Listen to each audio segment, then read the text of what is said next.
Life in Japan. Furuche was on sale by a Japanese food manufacturer, House Shokuhin, in 1976. It is still a popular instant dessert.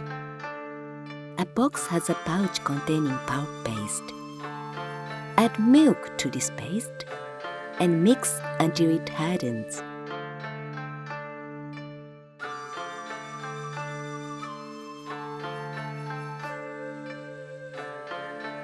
After that, cool it in the fridge. A soft and elastic dessert is ready. Very delicious. The mouth feels like yogurt, and the aroma of fruit spreads through your mouth. Why don't you try this Japanese long-selling dessert?